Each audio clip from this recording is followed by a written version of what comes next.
Hello, everybody. Welcome, welcome.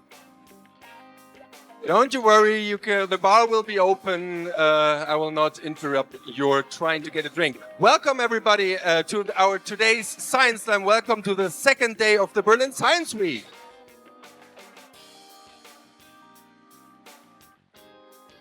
Hey everybody, I'm Jochen. I have the pleasure of being your host tonight, and I welcome you in the name of 6 wonderful clusters of excellence, namely unifying systems and catalysis, Math Plus, contestations of the liberal script, matters of activity, science of intelligence, and NeuroCure. Yeah.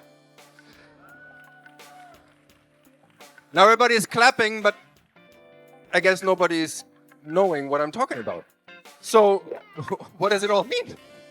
Well, if you look at the news today, you could really think that humanity has gone mad, right?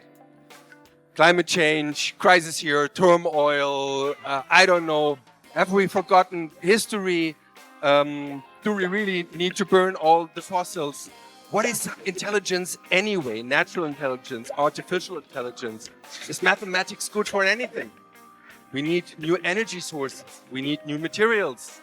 And so on and so on. And the good thing is that there are actually brilliant young people who work on all the problems that I have just mentioned. And we have a couple of them here. And the people and the universities they work on, the institutes they work on, they're shared forces. And said, let's get together and get funding together because we work on similar problems.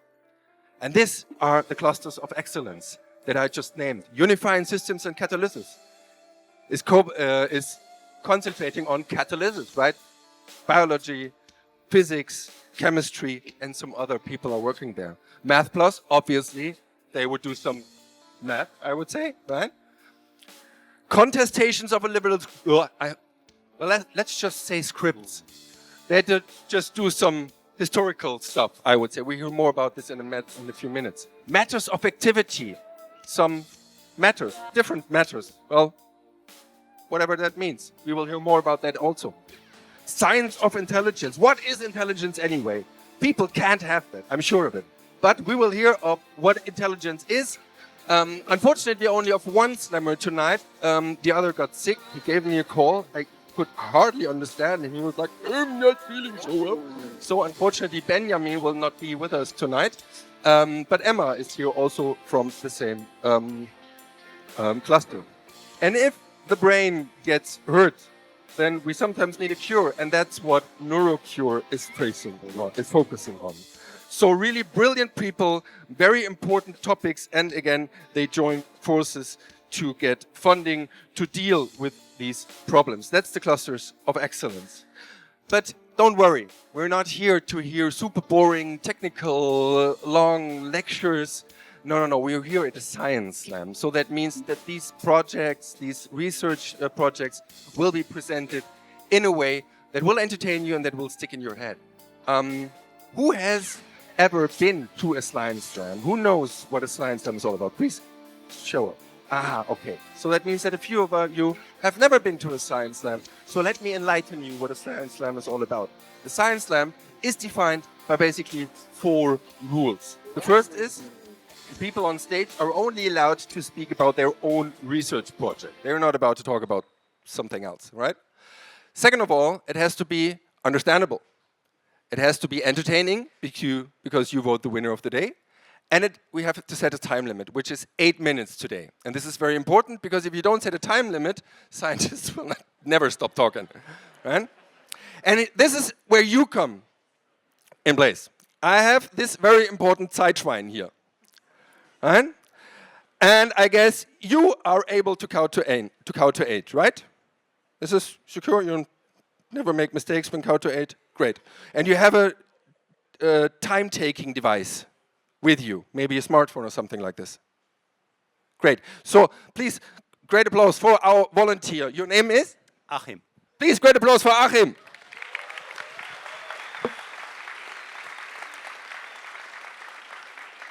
Achim is responsible for controlling the Zeitschwein. So after 7 minutes, he'll do something like this. Yeah? And then the people here on stage will know, oh goodness, time's flying, and they have only 1 minute left. They will not react to it. Achim, don't get nervous, right? When you don't see a response.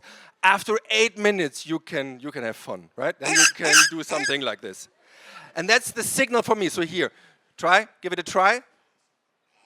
Yeah, be nice. And now after 8 minutes, yeah, exactly.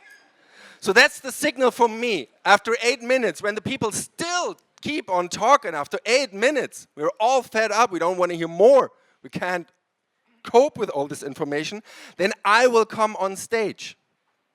Slowly, I'm a polite person. Yeah? Then I come closer, and closer, and closer. And if they still don't stop talking, then I might rub myself on them, and that will be really so uncomfortable that I will force them to stop. And that's, that's why we have the Zeitschwein.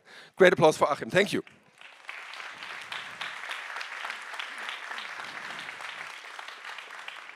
Okay, but then I said that you will vote the winner of today, and that you will also do by clapping. And here we'll have to make a little test, right? We're in Germany, we'll wake up your emotions now.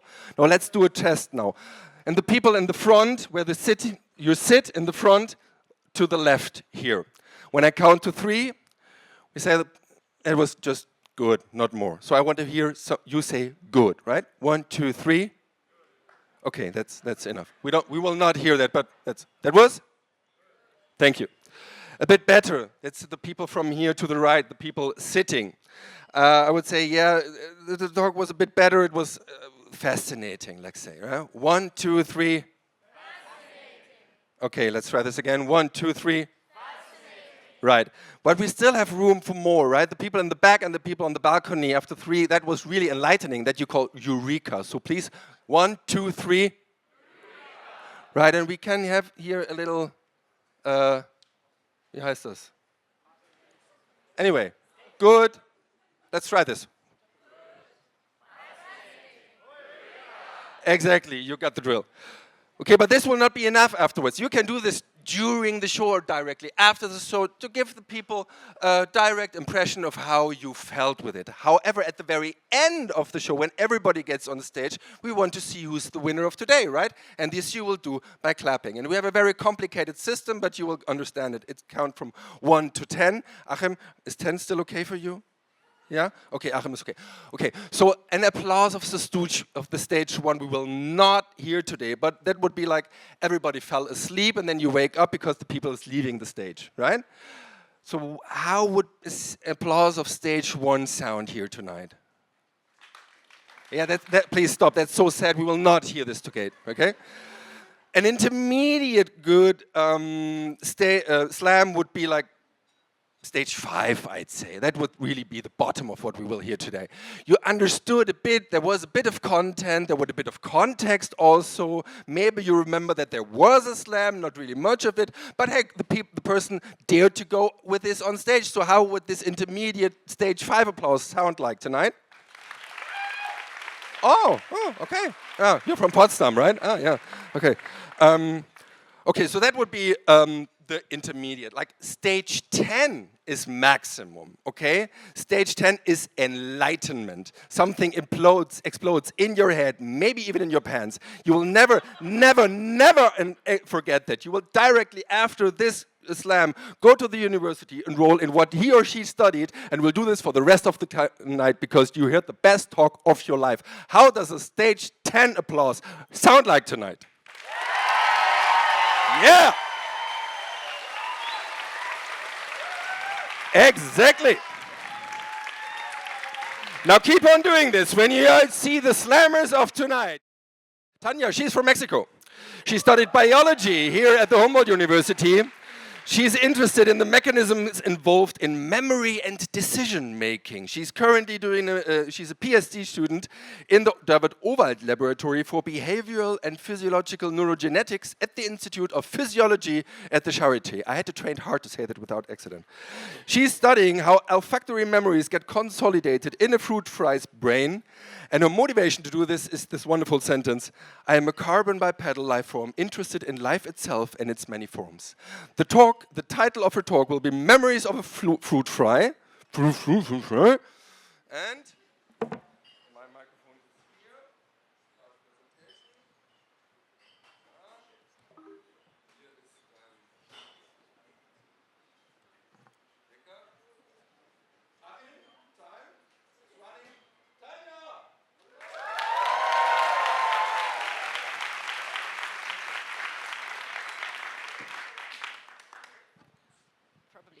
Hi, can you hear me? Yes, hopefully, yeah.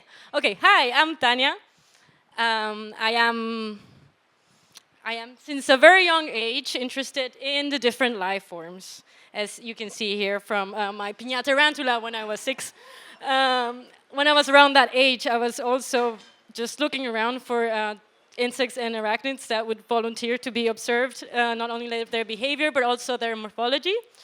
The problem too is like when you want to look at all the details they have is that they're always moving around and trying to escape. So I would put them in the freezer, so they would stop moving, and I could actually look at them. And funny how life works nowadays. I actually observe behavior and sometimes get to observe also fruit flies that went into the freezer. So I can say I'm living my childhood dream. This is one of the many memories that shape my identity. I am what I can remember of me. Remember who you are, Simba.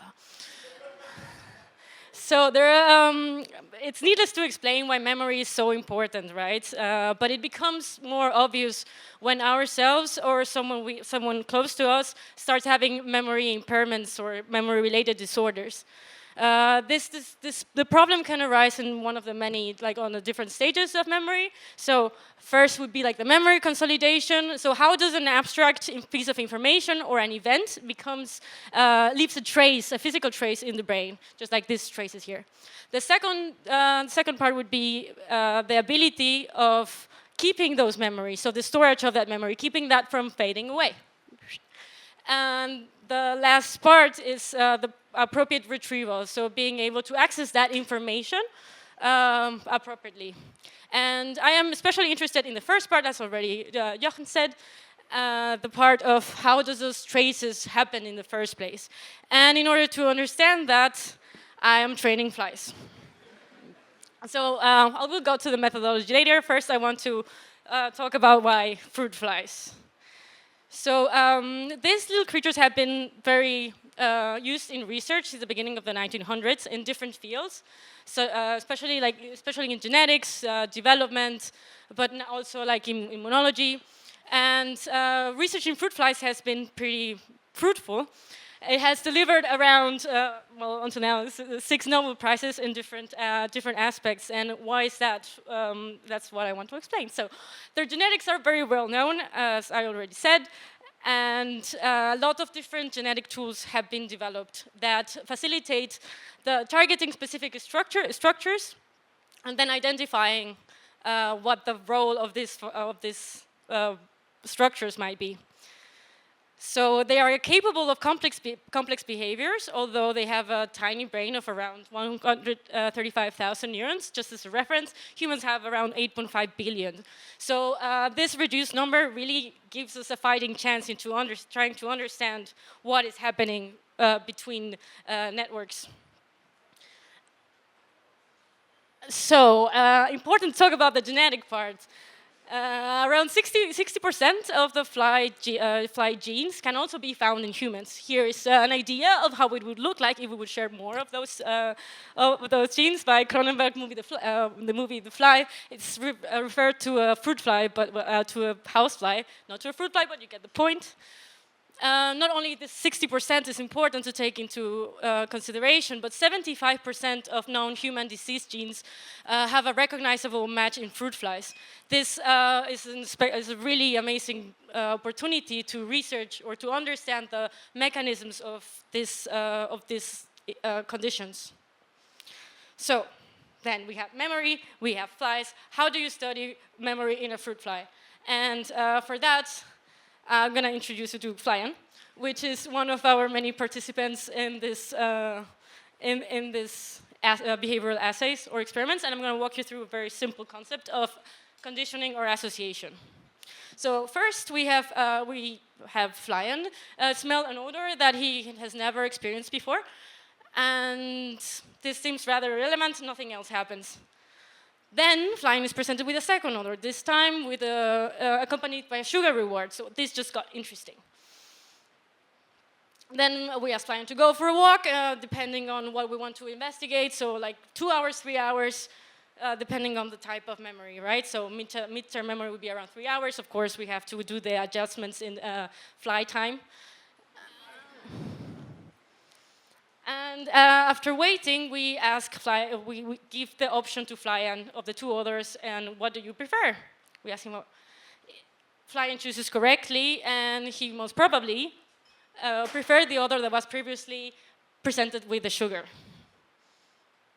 But what happens if we we train Flyan and we show these others to him, and then start messing around with its brain? And do you remember about this genetic tools I talked to you about? Well, this is when they become very handy. This allows us to dissect the function of different circuits. And with the use of optogenetics, so with light, you'll hear more about that. And with thermogenetics, we can modulate the activity of certain neurons at very precise times.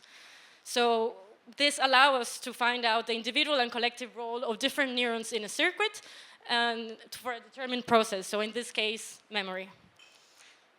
So you choose like the neurons that you're interested in, and then you can turn them on and off and check out what happens afterwards. So we go back to Flyan after all these fancy interventions, and we ask him again which order does he prefer. And if the writing of the memory was indeed affected by our interferences, then the process of the memory process will be interfered, and he won't be able to remember and won't show a preference anymore for any of the others. So furthermore, we can also use other tools such as drugs to see the effects on memory. So let's imagine that we have a drug that affects these triangles or receptors in different parts of the brain, and with the combination with the genetic tools, we can also see if the function of these receptors is different in different neurons, right? So like in different groups, because the drug will affect everywhere, but we can also target specific parts, and we'll get more information of how that works. And when we found important neurons or relevant neurons for this process, we can then take a deeper look, and not only using the drugs, but because then we know that neurotransmitters are, or like how the communication between these networks is modulated. But we can also see the activity under the microscope with really nice, cool microscopes, and we can take a look on how the activity changes in these neurons. So why do we want to know all about this, about Flyan's brain? Well, because we want to disentangle, the molecular underpinnings, right? And the more information we have on how these processes might work, the more specific we can develop treatments to treat these different memory conditions. So at the end, we can always say that humans are just slightly more complicated fruit flies, because just as Flyan, aren't we all just trying to make some sweet memories? Thank you so much.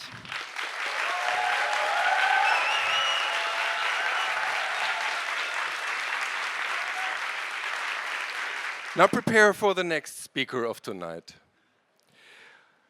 Guillermo Olicon Mendez, or how I am allowed to call him. Not now! First I introduce him. He's also from Mexico. He looks beautiful, even under the mask. He made a bachelor and a master. He got a bachelor and a master in mathematics from the University of Mexico, and he did his PhD in Imperial College in London. He came to Berlin as a postdoc at the Freie University in the group of random and multi-scale dynamical systems, where he's focusing on work in the intersection between dynamics, probability, and mathematical modeling. He does so because he wants to use mathematical methods to better understand the behavior of chemical reaction networks. The title of his talk is A Modern Story of Achilles and the Tortoise. You ready? You tell me when this starts? Yeah? Okay. Clear the stage. Time is clicking. Time is clicking. Clock is kicking for you. Big applause for Guillermo. Thank you. Thank you. All right. Well, as Johan already said, I'm Guillermo. You can call me Memo if you're my friend, or tonight you can call me Bad Bunny. Ya tú sabes, huh? Thank you very much for being here. So tonight I'm gonna tell you a really bad story. It's a story about Achilles and the Tortoise. But look, I decided to change the main character because I can't relate to a young, beautiful, white, cis, male Greek hero because I can't relate to that. So our story is going to be called now A Modern Story of Achilles the Rabbit and the Tortoise. Hope you like it. So, once upon a time, Achilles the Rabbit and their friend, well, the Tortoise, were out on the fields doing whatever. And then at some point, Achilles the Rabbit says, "Hey, Tortoise, what if we do something? What if you just start running, and if I catch you, well, I'll do all those things that you actually like." And the Tortoise was like, yes, Rabbit, yes, I would love to do that. Yeah, so should I start now? Yes, just run, and if I catch you, I'll do all those things that you actually do. And then, at some point, the turtle starts running, and when Achilles the Rabbit realizes that they're about to catch the tortoise, they see that the tortoise has moved already. So they say, okay, I'm going to run faster, and they do so, and then they realize that once it's about to catch the tortoise, it moves again, and it never catches the tortoise. And this happens over and over for the rest of eternity. So they are condemned to be trying to catch each other without ever being able to, well, do all those things that you should. The truth is, if you're a mathematician, you know that this is actually false. The story is actually different because we know that Achilles the rabbit actually catches the tortoise. This is because we have a concept which is speed. And if you're fast enough, you will be able to catch whatever you need, right? So for example, the kind of fast and slow dynamics that we study in our group are, for example, chemical reactions.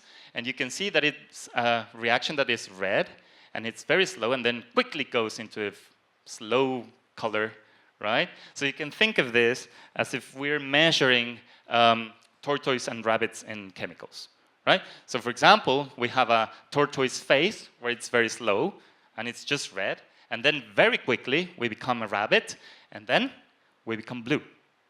So we kind of study slow, fast systems this way. And for that, just to make it very, very clear, I want to do a live experiment.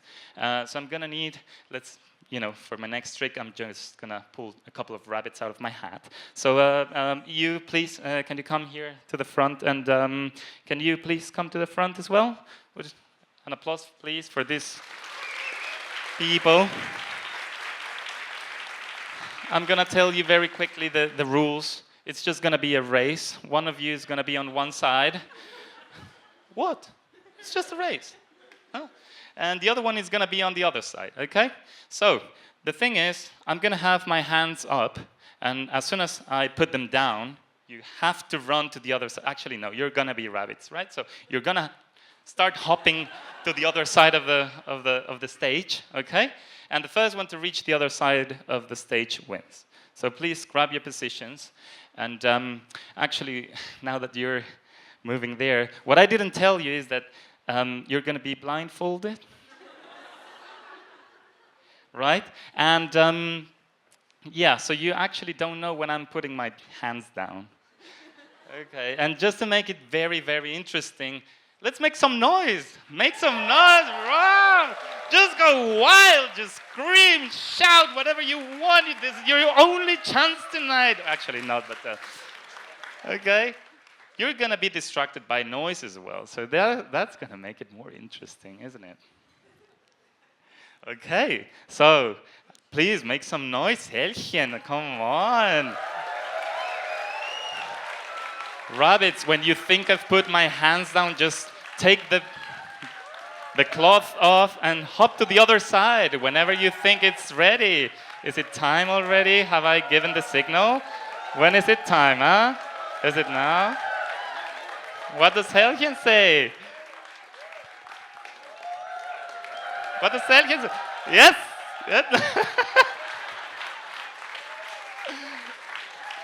Thank you, thank you. A drink for her, please. My tab is under the name Johann Müller. What did we just see here, huh?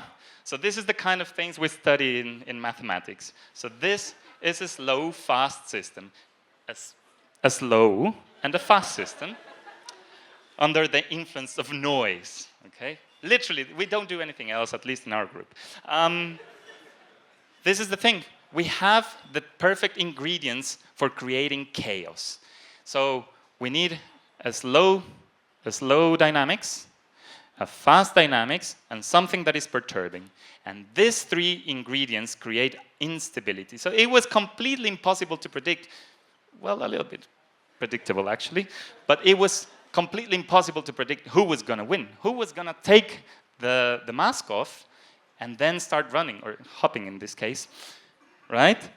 So this kind of analogies, this is what we study in mathematics. So of course, we can think of whatever slow-fast system you want, right? So for example, we can have disease transmissions, right? This happens very quickly between people, and you can have some perturbances with seasonal changes, right? If it's a little bit colder, then diseases spread easily.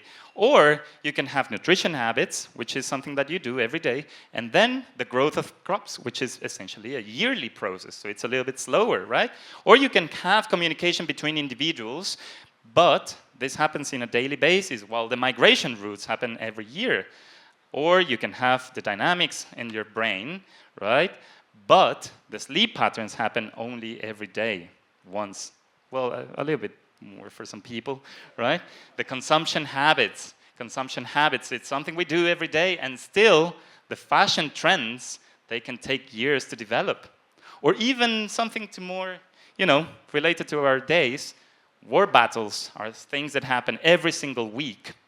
And the peace negotiations can take years. So if you think about it, I was talking about bunnies and turtles, but in fact, it was never about the rabbits and the tortoise. The big problems in science and in humanity, it's not about turtles and bunnies. Well, you actually can think of it, but it's about real stuff, and we need mathematics to solve them.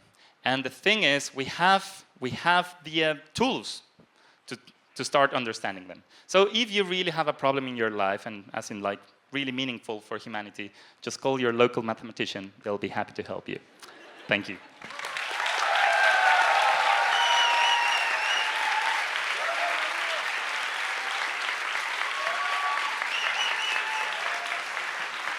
Thank you. Now that was number 2. Number 3 also is from Mexico City. Yeah, it's not only that we have 3 Mexicans, no, they're starting the show. Actually, welcome with me, Dr. Gilberto Solazo Banduestro. Yeah? He studied medicine in Mexico City and came to Berlin to do his master and a PhD in medical neurosciences here. Exactly. He is currently working as a research physician in the outpatient clinic for multiple sclerosis in Campus Charité Mitte as part of his first year training in neurology. He's studying the eye as a means to characterize and diagnose demyelinating diseases. He'll tell you in a minute what that means.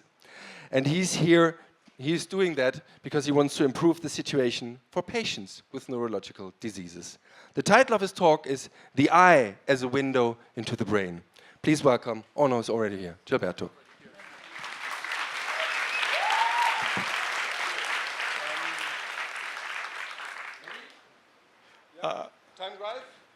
Thank you very much. Also, thank you for trying to say my complete name. Hello, everybody. So now you know my name. I don't have to present myself anymore. So I would like to start my presentation talking about Iris Augenbraue. So Iris Augenbraue is a visual artist. She, besides making art, she really likes to go to the fair. But from all the attractions that there are in the fair, she really likes to go to the bumper cars, right?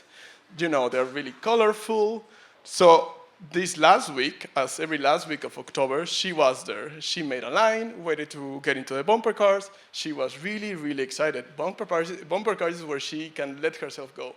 She was sitting there, letting all the adrenaline rush go through her veins.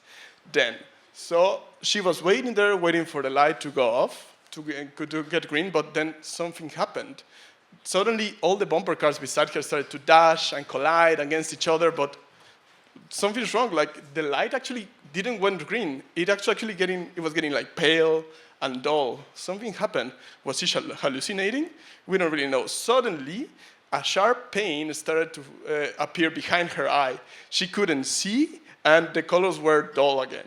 So she was really, really worried. She left the bumper car, got into safety, and head back home. The next day, she said, well, I'm going to visit a general practitioner, a GP. Once she was with a GP, she explained all of her symptoms. The GP listened really, really, really patiently everything that she had to say. And of course, you know what the GP prescribed? A big cup of tea. Let me pause because this is much fuller than I expected it to be. But. Uh-oh. Anyway, so the GP apparently was not up to her standards. But of course, Iris wasn't going to stay with a no. She went to visit a new GP, right? She went to the GP, she found a new one. The second GP didn't know what to do. So what he did was she sent her to an ophthalmologist, an eye doctor. The eye doctor this time, she couldn't find actually an appointment for the eye doctor until 4 months, which is actually pretty nice for Berlin. I mean, for how long have you guys been waiting for an Anmeldung, right? I'm still waiting for mine, and I've been here for 6 years. Anyway, so while she was waiting for her appointment, she headed back to her place. She went to sleep. 1 week went by, and all of her symptoms were gone. She could see again. All the colors were bright. No more pain. No nothing. 3 more weeks went by. She went to the ophthalmologist, and the ophthalmologist said, well, Miss Augenbrae, what? If you don't have any more symptoms, there's no reason to do another examination here. I think you can go home. Because, of course, if doctors are not giving tea to treat ailments, they are also gaslighting you, right? Anyway, so Iris was really frustrated. Of course, disheartened. Has this happened to any of you guys? Like, doctors not taking into account your symptoms, acting like you guys are just making things. Maybe you don't want to go to work. I mean, I don't blame you sometimes. So Iris was like, no, I'm going to find another ophthalmologist. She went there, she found another ophthalmologist, and she explained to him all of her symptoms. Once again, she couldn't see well, the colors were pale, eye pain, everything. This ophthalmologist remembered actually that some neurological diseases start with a presentation in the eye, exactly what she had. So what he did was he sent her to a neurologist that had another machine called an OCT. An OCT is a machine that allows us to measure the thickness of the retina of our eyes. This is how it looks. This is a retina. This machine, it's amazing because it's non-invasive and allows us to see. In the end, the retina is a projection of the brain. It's said that it's even part of the brain outside of the body. So once the neurologist did the OCT, he realized that the retina of Iris was way too thin for a normal person. Could it have been that maybe Iris had an optic neuritis? Could it be? So this neurologist ran some other tests, mainly an MRI and a lumbar puncture. Dun, dun, dun! And once the results were in, we realized that Iris, I'm really sorry to tell you this, you have MS. However, this is good. There's a good news. The stage of your MS, it's really, really early. That means we can start with some high efficacy treatment and some vitamin D, and you'll be good to go. Once 5 years went by, and Iris, after the treatment, had no relapses. All she had to do was wear glasses in the night if she was driving or when she's working on the computer. 5 years went by, and all her art is just like going all around Berlin. And well, guys, MS is a quite complicated disease. It's a chronic inflammatory disease of the brain. There's no cure, but with the right treatment, we can really hinder the relapses and the progression of our patients. So much that there's many famous people in this world who are with MS, who have MS, like, for example, Christina Applegate, Selma Blair, or for all those Germans that are with us, Schlager singer Howard Carpendale. So, thank you very much. That's for me. Way faster than I thought. Oh, God. Thank you. Okay, keep on clapping and welcome the fifth slammer of today.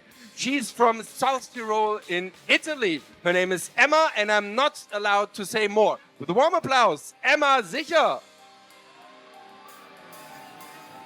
Achim, are you ready? Nick, are you ready? By the way, applause for Nick, who's helping me with starting the presentations.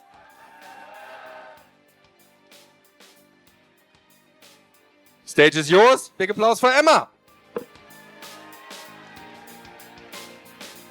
Hello, party people. So last Friday, I was close by. I was at Katablau. And suddenly, I had to go. Was I too wasted? No, definitely not. I had to go back to my babies. You know, my babies are demanding. They need to be fed properly. If I don't pay attention, they misbehave. And especially mine are covered with what comes out of it. I imagine some here can relate. Parent life, yeah? So, I'm a seeker. Okay, to be fair, most of the time I look rather like this. Whoops. Spoiler. So I'm a PhD student in design at Theis Offenbach am Main, close to Frankfurt. And I'm also affiliated with the Cluster of Excellence, Methods of Activity here in Berlin. So now, I want to show you my baby, even if I use any spoiler. They're beautiful, right? But let me show them bigger to you. They're beautiful, aren't they?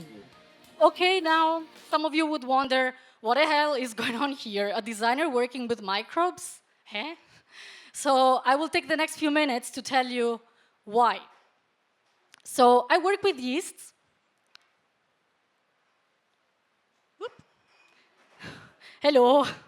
Similar to the ones used to make bread and beer, and bacteria. Similar to the ones used to make vinegar. And they live together. When they're immersed in a liquid containing sugars and other nourishments, the yeasts consume the sugars and produce alcohol. And the bacteria consume the alcohol to produce acetic acid and what here looks a bit like hair. These are microfibers of so-called bacterial cellulose. This is what I meant when I mentioned in the beginning that they are covered with what comes out of them. I will call this an intricate matrix of fibrous extracellular fibers. And they make it for a good reason. Inside it, they can spare energy and also protect themselves from predators. It is a survival strategy. And this is how it looks in real life. A thick, wet gelatin called SCOBY, symbiotic culture of bacteria and yeasts. And probably some of you know it because it is used to ferment tea and make an originally Manchurian drink called kombucha. And the very lucky ones who are going to spend their winter in the Philippines will probably taste the dessert nata de coco, which is actually SCOBY made of coconut water. SCOBY contains cellulose, which is normally found in plants. And we know that it's very important for us because we use cellulose to make clothes, paper, we even eat it in vegetables. However, to extract it, we need to first grow a plant, chop the plant, mechanically and chemically process it to make the substances we want. And this creates a lot of environmental damage, and it also requires a lot of time. Instead, we could get it just by feeding microbes. Depending how I feed my babies, the characteristics, the structure, and the properties of the cellulose changes. My babies showed that they really like industrial rests of food processing of, for example, fruits and vegetables, and they make very valuable cellulose with them. For example, if I give them beetroot, the fibers become purple too. Exactly like us, we are what we eat, and we change if we eat more carbs, more proteins, if we eat healthy or junk food. So do they. In my previous research, I found out that this jelly-looking cellulose can become an ingredient like powder or granulate, can be turned into sheets with different shades, can even become solid foam, having a puffed aesthetic, and can even become jelly spheres. With this material versatility, it is possible to make many, many things. For example, compostable packaging for snacks such as dry fruits, for candies, single-use food containers, and generic packaging for a lot of products, even electronic ones. So instead of having packaging made of many materials, we could have them made with one single one that could be compostable, meaning that it can end up nourishing the earth instead of polluting it. When my babies are fed with specific fruits and vegetables, the fibers acquire prebiotic properties, which means that we could even make foods with them, such as rolls made with edible SCOBY paper, healthier popsicles, puffed cakes that can be eaten with your favorite spreads, even pasta, and casings for plant-based sausages. The purple color that you see here is actually beetroot juice. So being rich in fibers and prebiotics, they can have beneficial properties and effects on our gut microbiota. And this is what I did so far. With a lot of interdisciplinary collaboration, I showed how we can use the cellulose for making packaging, how we can eat it, and this reveals how my babies could help us better manage resources from an ecological perspective. However, in my PhD, I'm investigating one further step. Remember what I said before? Depending on how I feed my babies, the outcome changes. So what can we do more? There is a lot of knowledge all around the world about plants and how they can be used to promote health and well-being in humans, as well as to treat diseases, chronic infections, and conditions. This knowledge is currently getting lost, especially in urban contexts. Therefore, I want to study different plant extracts known for having such beneficial properties and see how my babies like them and how the cellulose they make changes. This has a big potential because plant-related knowledge is present in cultures all around the world, and having different combinations of plant-based meta can be a strategy to promote not only ecological but also cultural biodiversity.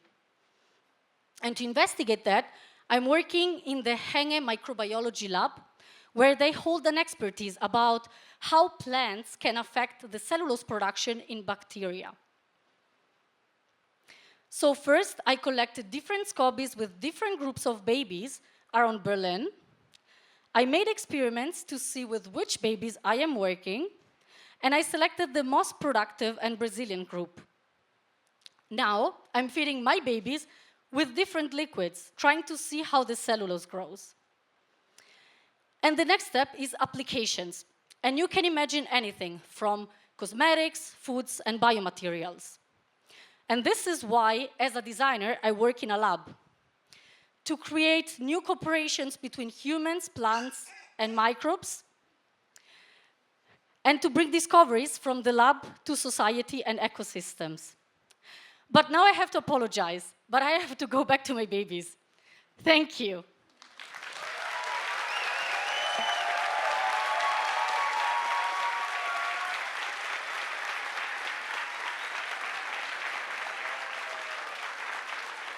Say hello to Mariam. Mariam is from Iran. She studied physics in Isfahan, and then she did a PhD in cognitive computational neurosciences in Maastricht. She's interested in human behavior, and her interest led her to the biology department of the Humboldt University, where she's currently in a postdoc position. Her postdoc, her research is centered on the domain of human collective information processing and decision making. And through her work, Mariam is dedicated to understanding the fundamental mechanisms and key factors that drive and affect the spread of behavior within human groups. The title of her talk is, obviously, Your Decision is Not Solely Your Decision, the interplay of personal choices and social influences. Achim, stage is yours. Warm applause for Mariam. Thank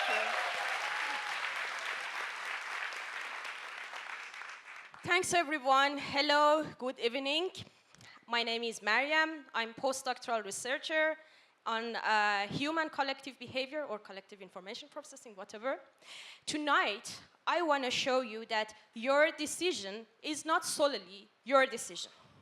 But before I talk about this statement, I want to invite you to watch a video with me.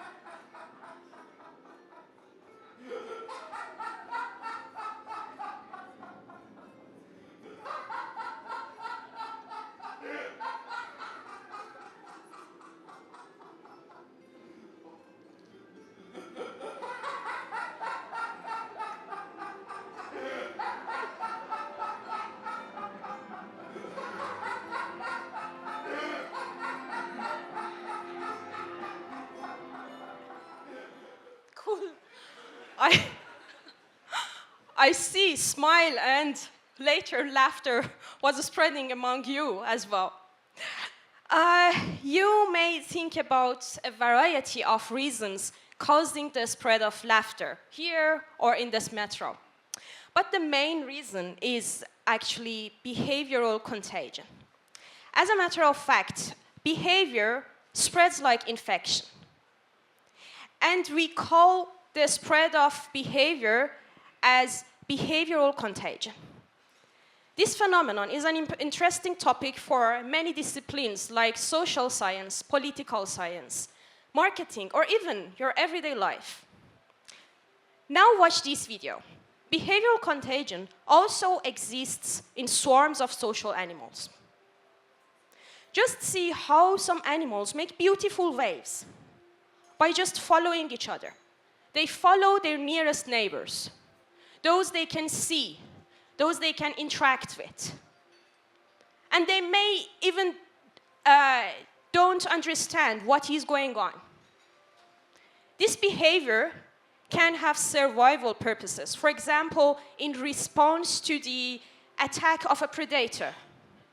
They just need to stick to the group and follow their neighbors. They don't intend to make these beautiful shapes. Well, now that you know what behavioral contagion is, I want to continue my speech by answering some other questions.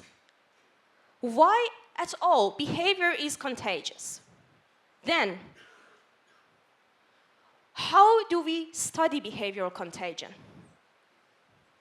What are our current findings? The less attractive part for you, but the most important part for me.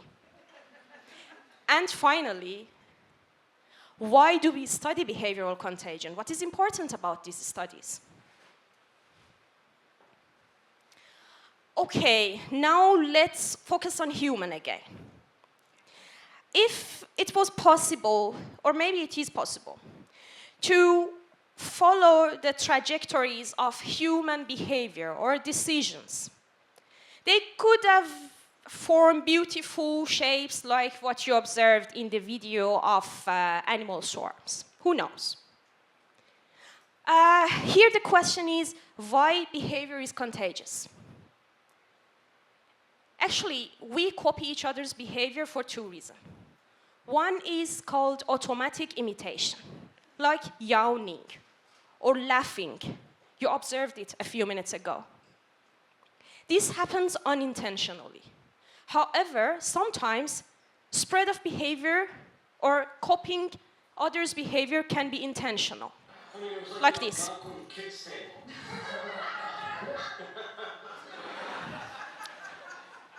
Poor Joey, he just wants to avoid his friend's judgments. He wants to avoid Chandler's sarcastic comments or Ross's long scientific speech that doesn't end. He has to confirm his friends. So this is called confirmation bias. Next, the most interesting part for me. How do we study behavioral contagion? We have two research lines. We actually integrate these two research lines. One is virtual reality experimentation, and the other is computational simulation of VR experiments using mathematical and computational models. This is what I do.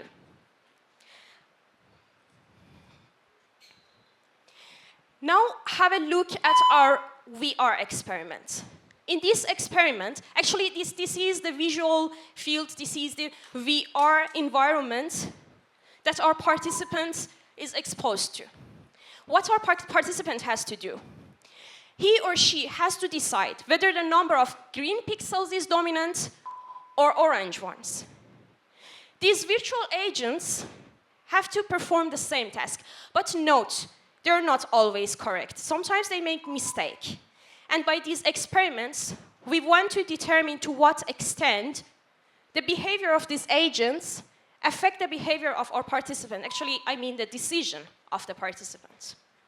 We also simulate this experiment by just computational models, because we want to find out about the mechanisms behind such behavior. Now, our results. Don't worry, I don't want to go into the details. I just want to point out some, this one is, okay. This is VS and this is group density. It's not as beautiful as I wanted. Okay, I want to point out to four important determinant factors in contagion behavior. One is group size, the number of these avatars, agents. One is group density, how sparse they are located. And then, how fast agents make decisions. And finally, which agents make the first decisions. But the last question is, why do we study behavioral contagion? Many politicians, salespersons, or other professionals take advantage of this phenomenon to influence people, influence people's actions, purchases, votes, and etc. We see that the laughter spreads and makes beautiful moments. But sometimes what spreads is not beautiful or useful. Sometimes, I need some more time. Sometimes what spreads is violence or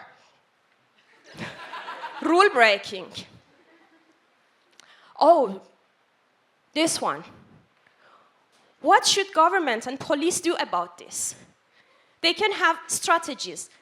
They can be very smart, efficient, and peaceful, rather than being aggressive and suppressive. So, effective interaction with the societal demands needs profound understanding of the society's features and dynamics. And this is what we are doing now. This is not my fault, sorry. It should go to the next slide. Thanks for your attention. This is my contact information.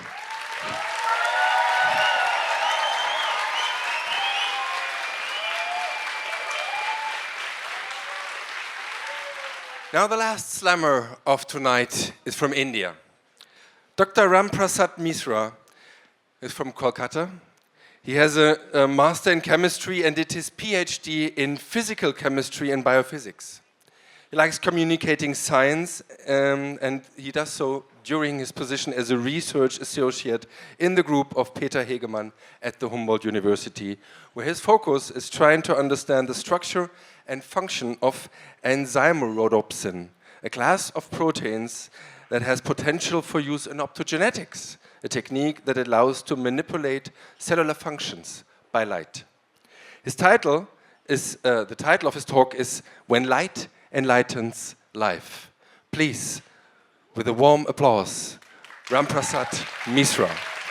He starts now, Achim.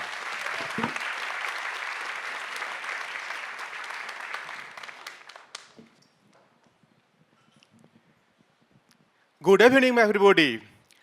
Tonight, I will make you see. So, now I want to tell you about, very briefly, one of the techniques that has been successfully utilized to restore vision partially in a blind person.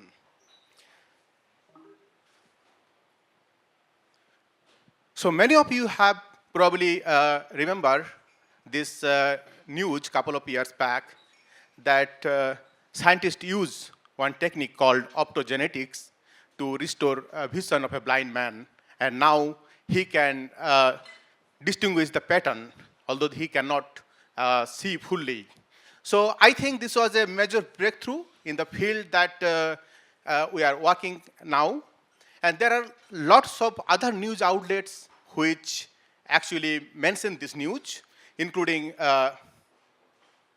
one from Berlin that highlighted that importance of the research from our group led by Professor Peter Hegemann, that what we are doing here. So although the word looks quite complicated, the optogenetics, it basically means light that can be used to manipulate the neural activities like our behavior. So although it looks or sounds quite complicated, but actually it's not that much. So let me tell you the story behind it, how this field was developed. Several years ago, scientists found an algae, a green algae, that when excited with white light, for example, the light from flashlight from your phone, that moves away from the direction of the light. Of course, there are some examples where the algae moved towards the light. And scientists now start to think that how an algae, which is not an animal, it doesn't have any eyes, how they can sense the light. And they try to think about it. And then this led to a protein, they called it channel rhodopsin, and which actually looked like this. And one of my colleagues, she was kind enough to borrow this model to me. And this is actually how the rhodopsin looks. It is exactly very similar to that of our eyes. We also call this retinal protein that help us in the dim light vision. So what it has 7 transmembrane alpha helix, and there is a molecule which, like she did 3D printing, that absorbs the light and sends signal to our brain, and that's how we are able to visualize things. So my present research actually deals on this kind of molecules or proteins, and what the scientists did to confirm this behavior, that actually this comes from this particular protein, they prepared a variant of this algae in which this particular protein is inactivated, and they show that then it does not show any light-dependent behavior. And now, another group of scientists had, okay, they found different other photoreceptor proteins. So our protein is like this, and also they have many other photoreceptor proteins. They are moved by light. So in the next like 45 minutes or so, I will describe what these proteins mean. Okay, I'm just kidding. I have only 8 minutes for this slam. And after this talk, I have to catch a train, which always comes on time. Okay, so I will not spend more time here. And then what scientists did, actually they implemented this particular protein from algae in the brain of the mice, and they excite this particular region, and they found that this can be used to change the behavior in mice repetitively and like how they want. And this led to birth of a new field called optogenetics. Now you might be wondering that is optogenetics is being only used to cure blindness? No, there are many other fields. For example, the anxiety or high blood pressure and many other diseases can be probably cured by this technique. Although it's not came to the market yet, or it's in a very early, some of them are even very early stage of development, but I can tell you that how the scientific community are trying to address these issues. And before going to this other topic, let us just briefly describe why communication is so important. So we know that communications are really important even we are two people. Even sometimes miscommunication happens between my wife and me, for example, or someone else. So now let us consider a little larger systems. For example, some government consisting of some government offices. And one of my colleagues told this interesting story, and I like it. I want to share it with you. So what he did, when he moved here, he wanted to get a bank account. So he went to the bank, and when he went to the bank, they told, sorry, we cannot open a bank account for you because you need a city registration certificate or Anmeldung. Then he went to the city registration office with passport and all of the documents. What he was missing is the signed contract from the university. So they told, sorry, we cannot do because you have all the other documents, but one important document is missing. Then he went to the university.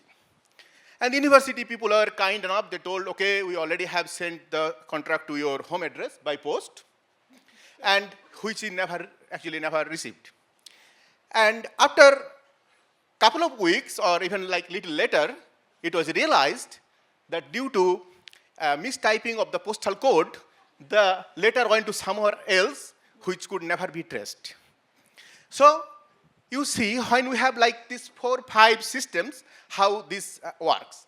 Now consider a system which has not only 2, 5, 10, or hundreds of systems, but trillions. Then what will happen? So one example is our body. So our body has trillions of cells. And so even if we don't realize it, actually our body is quite complicated than we thought, and they are communicating with each other to keep us healthy and alive. And in our research, in our group, we are working with a protein called enzyme rhodopsin that not only has the rhodopsin part, but a cyclase part here that actually produces the second messenger. And second messenger are known to regulate high blood pressure and many other things. And to give you a little bit more overview about how second messenger works, for example, we have like one person who is not in this audience and want to give an important message to the system, and he just calls me and tell, okay, this is an important message, you should give it to the audience, and I tell you. This is how second messenger works. And scientists are working from all over the world on these topics in which the optogenetics can be utilized to not only cure the blindness, but also to cure high blood pressure, anxiety, and many other things. And if our research is successful, I believe that not only the original research of blindness, I believe that our future is bright. Thank you very much.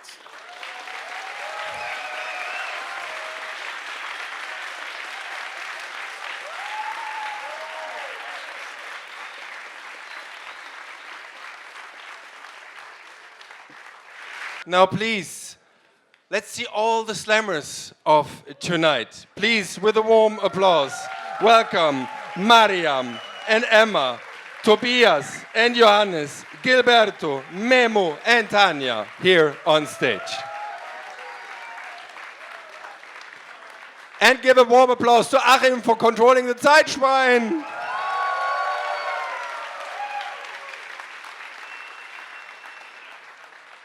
Because now we want to see who will be the winner of today, right? So, Tania, maybe you want to see how that Tania is the winner of today. Then Tania, who likes flies so much that she messes with Flynn's brain while she smells sugar. If you think that she will be the winner of the day, then please make noise now.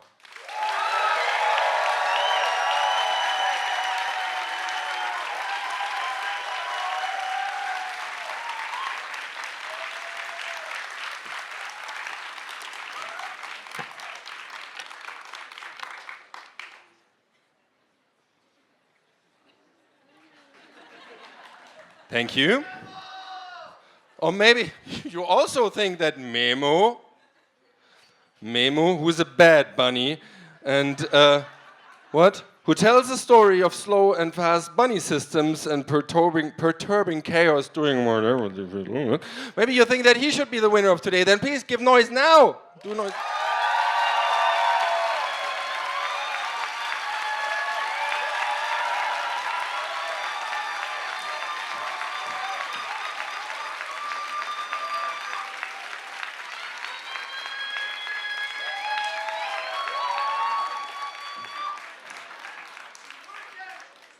Good bunny, thank you. Or Gilberto. Maybe you think that Gilberto, who drives bumper cars with Iris, looks her deep in the eyes and diagnoses MS early, should be the winner of today. Then please, make noise now.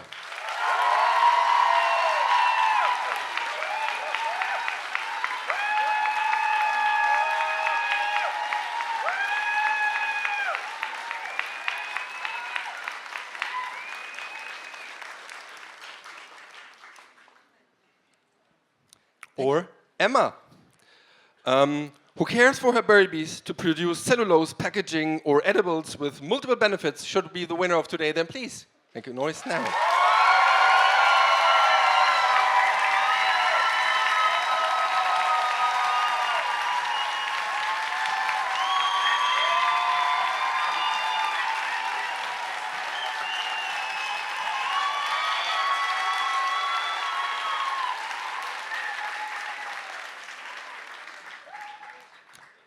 Thank you. Or Mariam, who spreads laughter and other behavior in virtual reality and models to help us against violence and politics.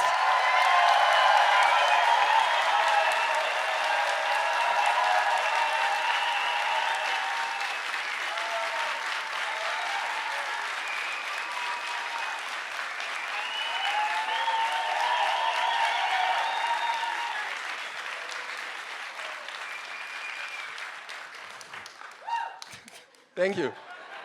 She knows how to do it. Yeah. Thank you. Or Ramprasad, sorry, who is loved by the balcony, who makes blind people see.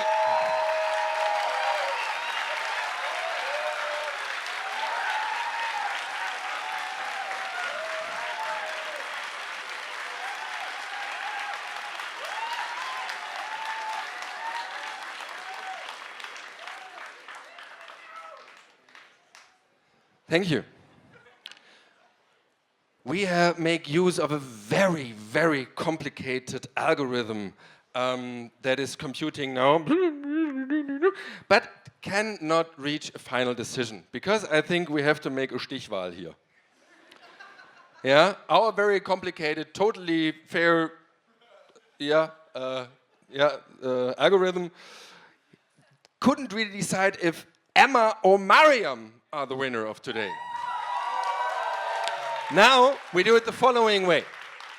Now, I'll ask you to come on here to the front. Leave space for me in the middle because I will come and I will have to put my microphone down in a bit.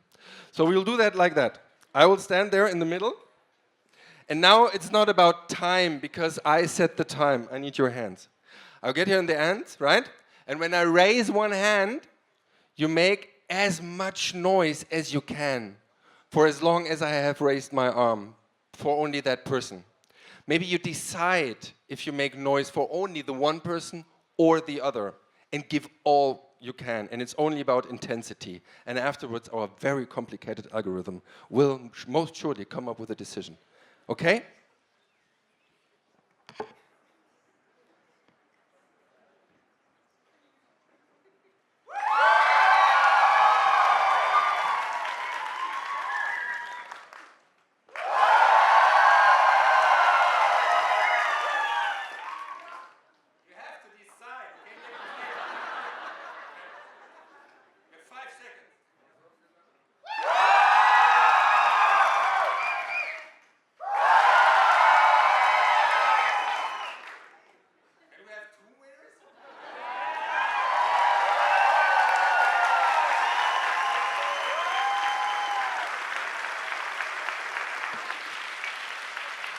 Thank you so much. Nick, bring up the stuff, please. Wait a second. I need the cable. Thank you. So first of all, since everybody is a winner, of course everybody's a winner. Faster, faster, faster, faster, faster, faster. Yeah? Where are the Gutscheine? They are there. Okay. Anyway. Yeah, bring it on, bring it on. Just bring everything on. Okay, before we give the prizes, because everybody is a winner, so everybody will get a voucher. And since they're scientists, it's a voucher for Dussmann for 30 euros. So, yeah, scientists like to read. And then we have this cool goodie bags. These are the vouchers, yeah. We couldn't find flowers, so we made this nice flower-looking posters. And until Nick shares the prizes for everybody, I would like to say thank you. Thank you because you were such a great audience. Thank you.